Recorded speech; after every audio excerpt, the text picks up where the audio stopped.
चला, नमस्कार विद्यार्थी मित्रांनो, आपल्या एस पी मॅथ अकॅडमीमध्ये सर्वांचं स्वागत आहे. चला तर मग आजचे आपला जे हॉट क्वेश्चन जे बुक मधले येण्याचे चान्सेस आहेत ते क्वेश्चन आपण सर्कल ह्या टॉपिकचे काही क्वेश्चन आपण काढलेले आहेत ते क्वेश्चन आपण इथं सॉल्व्ह करू.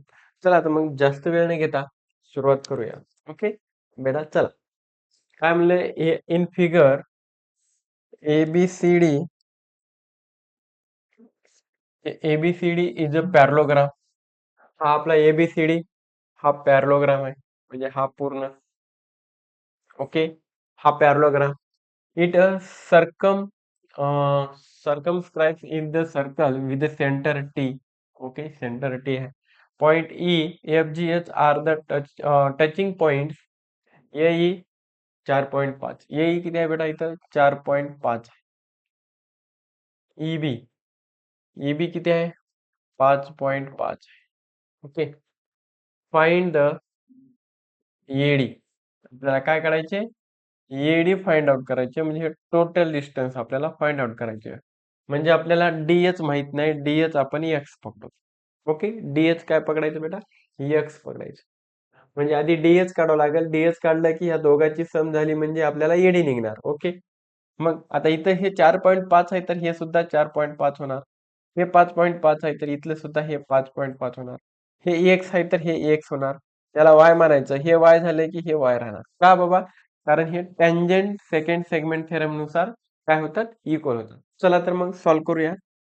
लेट बघा, अगोदर आपल्याला येई दिले 4.5, ईबी दिले 5.5 आणि हा आपलं येडी आपल्याला काढायची. ओके बेटा, येडी काढायची. तर मी काय करतो, एच बरोबर येई,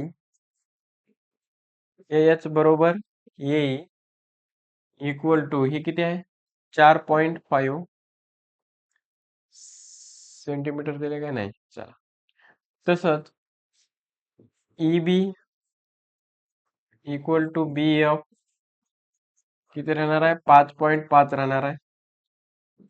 तसं DH equal to DG equal to x. तसंच C GC equal to F C equal to काय राहणार आहे, वाय राहणार आहे. हे एवढं कशावरून घेतलं बेटा, आपण एवढं घेतले की आपल्याकडे एक थेरम आहे, टँजंट सेकंड टँजंट, ही टँजंट आहे, tangent segment theorem, tangent segment segment theorem. Okay, tangent segment theorem नुसार हे झाले आपले इक्वल. ओके, चला मग आपल्याकडं therefore ABCD is a parallelogram. Okay, ABCD हा पॅरलोग्राम आहे. बघा इकडे कोण आहे, एबीसीडी हा पॅरलोग्राम आहे. मग पॅरलोग्राम झालं तर त्याच्या एबी आणि बीसी किंवा AD equal to BC. Okay, हे कसे आहेत, AD equal to CD. AD parallelogram झाला तर AD equal to CD, AB हा उठाले, AB equal to CD, AB equal to CD, AB equal to CD. हे काय असतात, अपोजिट साइड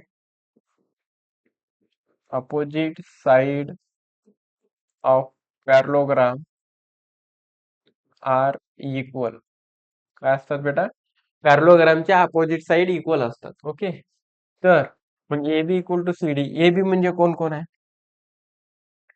एबी म्हणजे कोण आहे, एई प्लस ईबी, एई प्लस ईबी, एई एई प्लस ईबी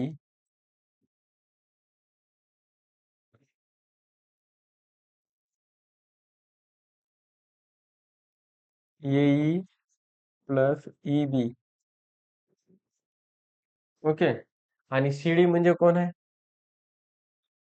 सीडी म्हणजे कोण आहे, डीजी प्लस जीसी, डीजी डीजी प्लस जीसी, डीजी प्लस जीसी, येई किती दिले 4.5 आहे, ईबी किती आहे 5.5 आहे, डीजी म्हणजे एक्स आहे, हे म्हणजे वाय.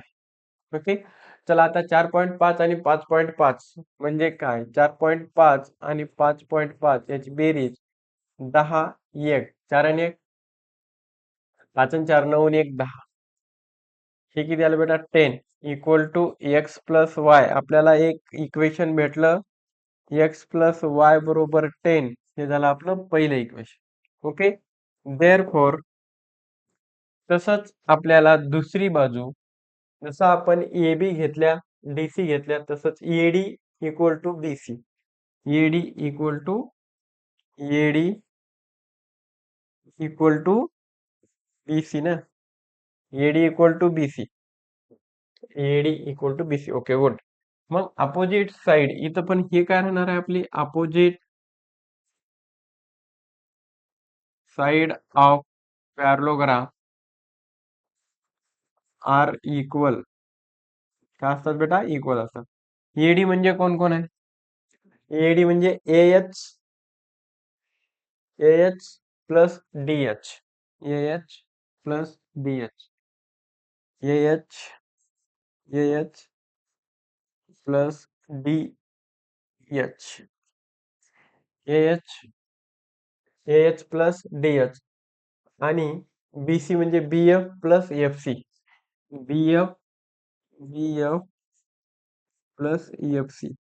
ओके, तर एएच आपल्याकडे आहे 4.5 आणि डीएच म्हणजे आपण काय मानल्या, एक्स मानल्या, बरोबर. बीएफ म्हणजे काय, बीएफ म्हणजे किती आहे 5.5 आहे, 5.5 प्लस एफसी, एफसी म्हणजे वाय, एकदा चेक करू व्हॅल्यू, बीएफ म्हणजे 5.5 आणि इथं काय करायचे आपल्याला, DH, DH equal to x आणि जीसी इक्वल टू वाय आपण सपोज केल्या, काय केले आपण सपोज केले. ओके, हे झाल्याच्या नंतर चला आता आपण इथे काय करायचं, बीएफ इक्वल टू 5.5 आणि 4.5. ओके गुड, 4.5 याला तिकडे टाकायचं, वाय ला इकडे घेऊन यायचं, x minus Y 5.5 minus 4.5. Okay, आता 5.5 मधून 4.5 काय करायचं, वजा करायचं, 5 मधून 0, 5 मधून 4 गेला 1, म्हणजे काय उरला फक्त x minus y equal to 1, हे झाले इक्वेशन 2. काय झाले equation 2. Okay, take equation 1 and 2, take equation 1 and 2. 1 काय आलं बेटा, एक्स प्लस वाय बरोबर 10 आलं, आणि हे आहे आपलं एक्स मायनस वाय बरोबर 1. ओके, याची काय करायची आपल्याला ऍडिशन, हे कटलं, इथं आलं 2x बरोबर, इथं 10 आणि 1 किती 11, तर x बरोबर 11/2 म्हणजेच 11च्या 2 पंचे 10 म्हणजे 5.5, x किती आलं 5.5 आलं. ही किंमत आपल्याला अजून y ची किंमत काढायची, y ची काढायची तरी काही टेन्शन नाही, कारण का आपल्याला काय विचारले, हे आलं 5.5, 4.5. ओके, आपल्याला फक्त विचारले एडी, काय विचारले एडी, तर एडी, एडी बरोबर कोण आहे, एडी एडी एडी बरोबर AH plus DH, AH plus DH, AH किती आहे 4.5 आणि हे आलं 5.5, तर याची बेरीज किती आली 10, म्हणजे आपलं एडी किती आलं बेटा 10, व्हायची किंमत काढायची पण गरज नाही. ओके, समजलं, आता सिंपल क्वेश्चन. ओके, काहीच नाही, हे टचिंग सर्कल आहेत. ओके, हे टच झाले इकडून, हे पॅरलोग्राम आहे, पॅरलोग्राम म्हणजेच अपोजिट साइड कशा असतात बेटा त्याच्या, हे जेवढं डिस्टन्स आहे तेवढं हे डिस्टन्स राहील, हे जेवढं राहील तेवढं हे राहील, कारण हे टँजंट सेगमेंट थेरम आहे. ओके, टँजंट सेगमेंट थेरमच्या सेगमेंट कसे असतात, इक्वल असतात, म्हणून हे एक्स पकडल्या, हे एक्स पकडल्या, हे वाय पकडले आपण, हे वाय पकडले. ओके, कळालं? हे टँजंट सेगमेंट थेरम नुसार हे आलं, त्याच्या पुढे मग आपण हे सॉल्व्ह केलं. ओके बेटा? चला नेक्स्ट.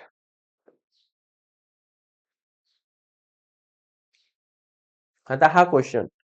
ओके. तर हे पण साधं सिंपल आहे. बघा. हे सगळं आपलं इथं काय करायचं, हे इथून हे इतका कार्यक्रम गिवन मध्ये. ओके. हे prove that. Prove seg SP congruent seg CQ SP congruent seg CQ. Okay. चला. तर आपल्याला सीपी दाखवायचे. काय दाखवायचे बेटा? सीपी. मी काय करतो, याला इथं सरळ एक परपेंडिक्युलर टाकून घेतली आणि हे सीपी काय केले आपण इथं जॉईन केल्या. ओके. हे जॉईन केले म्हणजे प्रूफ आणि कन्स्ट्रक्शन करून घेतले आपण. कन्स्ट्रक्शन काय केल्या? सीटी हे परपेंडिक्युलर टाकली कशावर बेटा? पीक्यू वर. ओके. आणि draw draw PC and CQ. Draw CP आणि काय झालं बेटा? पीसी आणि सीक्यू. ओके. हे आपण ड्रॉ करून घेतलं. आता सिंपल क्वेश्चन आहे हा, काय हार्ड क्वेश्चन नाही आहे. आपल्याला साध्य करायचे की सीपी. सीपी कोण आहे? सीपी सीपी आणि सीक्यू. सीपी म्हणजे ही बाजू आणि ही बाजू, ही बाजू सीपी आणि या बाजू आपल्याला काय दाखवायचे बेटा? कॉन्ग्रंट दाखवायचे. कोण कोण? सीपी कॉन्ग्रंट दाखवायचे कोणाला? सीक्यू ला. साधा सिंपल क्वेश्चन बघा. हे परपेंडिक्युलर टाकून घेतल्या, इथे दोन ट्रायंगल बनायले सीपीटी. हा ट्रायंगल एक आणि हा एक ट्रायंगल. ह्या दोन ट्रायंगलला आपल्याला काय दाखवायचे? कॉन्ग्रंट दाखवायचे. आणि हे जर दोन ट्रायंगल कॉन्ग्रंट दाखवलं की ऑटोमॅटिक काय होणार? ही बाजू ह्या बाजूला काय होणार बेटा? कॉन्ग्रंट होणार. ओके. मग आता याच्यामध्ये आपल्याला माहिती आहे हे 90 आहे. ओके. हे 90 आहे आणि एक जे आहे हे सीटी. सीटी एक कॉमन आहे. कॉमन म्हणजे ही साइड आपल्याला आहे दोन्हीची बी. एक अँगल भेटला, हे 90 आहे. मग आता दुसरी बाजू आपल्याला पीटी आणि टी क्यू हे अगोदर काय दाखवावं लागणार आहे? कॉन्ग्रंट दाखवावं लागणार आहे. हे कॉन्ग्रंट दाखवत असताना पहिल्या सुरू आपण काय करायचं बेटा? कारण P Q line PQ is a tangent. हा, PQ हे काय? टँजंट आहे आणि touching touches the circle at point T. जर टी पॉइंटला टच होत असेल तर सीटी सीटी हे परपेंडिक्युलर झाली कोणाला बेटा? PQ ला. कोणाला? लाईन PQ ला. ओके. देअरफॉर मग नंतर आपल्याला गिवन मध्ये दिलंय की सेग सेग एपी हे परपेंडिक्युलर आहे कोणाला बेटा? लाईन PQ ला. आणि सेग BQ BQ हे परपेंडिक्युलर आहे कोणाला? लाईन PQ ला. ओके. हे कशात दिले बेटा? हे दिले आपल्याला गिवन मध्ये. आणि हा आपला झाला टँजंट थेरम. ओके. हे झाला टँजंट थेरम, हे दिले गिवन मध्ये. मग देअरफॉर मी असं लिहू शकतो की हे परपेंडिक्युलर झाल्याच्या नंतर अँगल इकडे या. अँगल पी टी आणि क्यू हे 90 झाले. काय झाले आपले? हे 90 झाले. ओके. म्हणजे हा 90 झाला, हा 90 झाला, हा 90 झाला. ओके. बरोबर. हे 90 झाल्याच्या नंतर मी काय करतो? हे एपी आणि बी क्यू हे जे दोन लाईन आहेत आपल्या पॅरलल दाखवून, म्हणजे पॅरलल आहेत ना. ओके. मी घेतो AP parallel B Q. AP parallel B Q. Okay. AP parallel B Q. तर एपी पॅरलल बी क्यू असेल तर AC by BC AC by BC equal to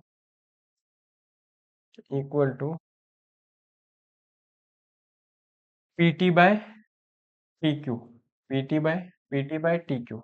PT by TQ. Okay.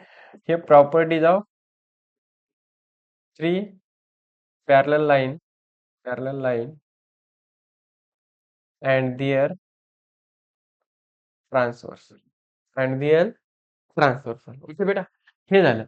मग आता काय, AC ला AC, तर इथं टाकतो AC बरोबर PT बरोबर TQ. Therefore AC equal to BC. हे दोघं बाजू कशा आहेत बेटा, इक्वल आहेत. कशा इक्वल आहेत बघ, AC इक्वल टू BC म्हणजे ही बाजू आणि ही बाजू इक्वल आहे का, हे एकाच एकाच सर्कलच्या रेडियस आहेत. काय आहेत, रेडियस आहेत. एकाच याच्या काय आहेत बेटा, हे रेडियस आहेत. ओके, हे रेडियस आहेत म्हणून हे कटलं, हे आलं 1 म्हणजे PT बाय TQ. TQ इकडे आलं म्हणजे TQ बरोबर PT. हे झालं इक्वेशन 1. आपल्याला ती बाजू काय आली बेटा, इक्वल आली. काय आली, इक्वल आली. चला, ओके. देअरफॉर एवढं झालं. हे काय केलं इथं, हे आहे, हे इथं टाकल्या. ओके, हे इथं टाकल्या म्हणजे हे. ओके, मग आता मला PT आणि TQ इक्वल झालं. आपल्याला इक्वेशन 1 नुसार हे इक्वल आहे, ही बाजू समान इक्वल आहे आणि ही काय 90. म्हणजे CPT किंवा CTP triangle in triangle CPT आणि ट्रायंगल CTQ CTQ.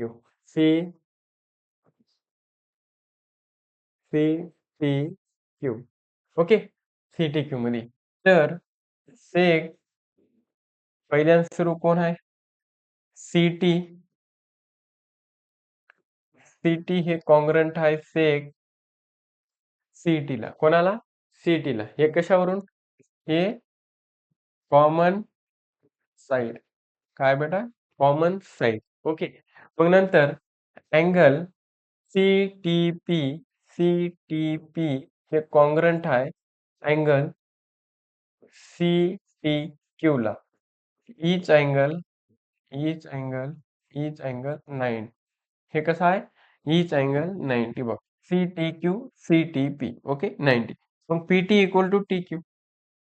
सेक PT हे कॉंग्रंट आहे सेक TQ ला. From equation 1.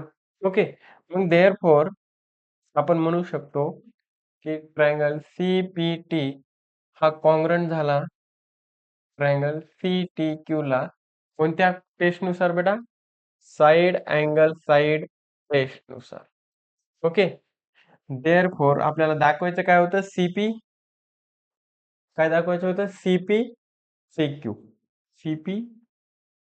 Sec CP congruent दाखवायचं होतं सेक CQ. ओके, CSCT नुसार corresponding sides congruent triangles. Okay, या पॅटर्न नुसार हे आपल्याला गणित साधं सिंपल आहे, काय अवघड नाही आहे. ओके, फक्त हे कन्स्ट्रक्शन करून घेतल्या आणि ह्या दोन ट्रायंगलला आपण काय दाखवल्या, कॉंग्रंट. ह्या दोन ट्रायंगलला कॉंग्रंट दाखवण्यासाठी अगोदर ह्या बाजू आपण काय केल्या, इक्वल दाखवल्या. ओके, इक्वल दाखवल्याच्या नंतर मग आपण ह्या ट्रायंगलला कॉंग्रंट दाखवून ते आपल्याला दाखवल्या की CP आणि CQ आणि CP हे काय झाले बेटा, कॉंग्रंट झाले. ओके, समजलं. व्हिडिओ आवडला असेल तर लाईक करा, शेअर करा, चॅनलला सबस्क्राईब करा बेटा. Okay, bye.